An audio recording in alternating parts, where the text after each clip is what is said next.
ইন্নাল্লাযীনা ক্বালু রাব্বুনাল্লাহ, যারা তাদের রবকে রব বলে স্বীকার করে নিয়েছে, আল্লাহকে আল্লাহ বলে স্বীকার করে নিয়েছে, আল্লাহ বলেন সুম্মাস্তাকামু, অতঃপর তারা তাদের রবকে রব বলে স্বীকার করার পর এই কথার উপর তারা অবিচল থাকে, আল্লাহ বলেন ফালা খাউফুন আলাইহিম ওয়ালা হুম ইয়াহজানুন। যারা তাদের রবকে রব বলে স্বীকার করে নেয় এবং এই রবের উপর আমল করে, রব্বে কারীম বলেন ফালা খাউফুন আলাইহিম ওয়ালা হুম ইয়াহজানুন, এই সমস্ত বান্দাদের না থাকবে কিয়ামতের ময়দানে কোনো চিন্তা, না থাকবে কোনো ভয়, এই সমস্ত বান্দাদের কোনো চিন্তা থাকবে না, কোনো ভয় থাকবে না। আল্লাহ তাআলা অন্য এক আয়াতের ভিতরে বলেন কাইফা তাকফুরুনা বিল্লাহ ওয়া কুনতুম আমওয়াতান ফাহইয়াকুম সুম্মা ইউমীতুকুম সুম্মা ইউহয়ীকুম সুম্মা ইলাইহি তুরজাউন। রব্বে কারীম এই আয়াতের ভিতরে বলেন কাইফা তাকফুরুনা বিল্লাহ, আল্লাহ তাআলা বলেন তোমরা কিভাবে আমি আল্লাহ তাআলার নাফরমানি করো, কিভাবে আমি রবের কুফরি করো। ওয়া কুনতুম আমওয়াতান, তোমরা তো ইতিপূর্বে কিছুই ছিলে না, কোনো তোমাদের অস্তিত্ব ছিল না। ফাআহইয়াকুম, আমি আল্লাহ তাআলা তোমাদেরকে জীবন দান করলাম। আল্লাহ বলেন আমি আল্লাহ তাআলা যখন তোমাদেরকে জীবন দান করব, আল্লাহ তাআলা সূরা বাকারার ভিতরে রব্বে কারীম বলেন ওয়াইদ ক্বালা রাব্বুকা লিল মালাইকাতি ইন্নী জাইলুন ফিল আরদি খলিফা। রব্বে কারীম ফেরেশতাদেরকে বললেন হে আমার ফেরেশতারা, আমি রব্বে কারীম দুনিয়াতে আমার খলিফা, আমার প্রতিনিধি সৃষ্টি করতে চাই। ফেরেশতারা উত্তরে বলেন ক্বালু আতাজআলু ফিহা মান ইফসিদু ফিহা ওয়া ইয়াসফিকু দিমাআ। ফেরেশতারা উত্তরে বললেন ক্বালু আতাজআলু ফিহা, হে আল্লাহ দুনিয়াতে এমন কোন জাতিকে সৃষ্টি করার দরকার নাই যারা দুনিয়াতে যাওয়ার পরে খুন খারাপি করবে, রক্তপাত ঘটাবে। আল্লাহ এমন জাতিকে সৃষ্টি করার দরকার নাই।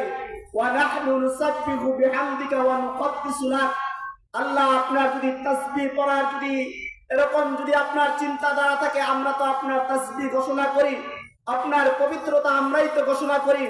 অতএব মানুষ জাতিকে সৃষ্টি করার কোনো প্রয়োজন নেই। রব্বে কারীম চমৎকার উদাহরণ দিয়েছেন, চমৎকার জবাব দিয়েছেন যে ইন্নী আ'লামু মা লা তা'লামুন। রব্বে কারীম বলেন আমি আল্লাহ তাআলা যা জানি, ও ফেরেশতারা তোমরা এই সমস্ত কিছু, এই সমস্ত বিষয় তোমরা জানো না। আল্লাহ বলেন ওয়া আল্লামা আদামাল আসমাআ কুল্লাহা সুম্মা আরাদাহুম আলাল মালায়েকা। আল্লাহ তাআলা হযরতে আদম আলাইহিস সালাতু ওয়াস সালামকে সৃষ্টি করলেন। যে কথা বুঝাইতেছিলাম, আল্লাহ তাআলা বলেন ফাহইয়াকুম, আমি আল্লাহ তাআলা তোমাদেরকে জীবিত করলাম, জীবন দান করলাম। ফাহইয়াকুম সুম্মা ইউমীতুকুম, এরপর তোমাদের এমন এক সময় আসবে সুম্মা ইউমীতুকুম, তোমাদেরকে মৃত্যু স্বাদ গ্রহণ করতে হবে, মৃত্যুবরণ করতে হবে। মৃত্যুর পরেই তোমাদের শেষ নয়। আল্লাহ বলেন সুম্মা ইউহয়ীকুম, পুনরায় তোমাদেরকে জীবিত করা হবে।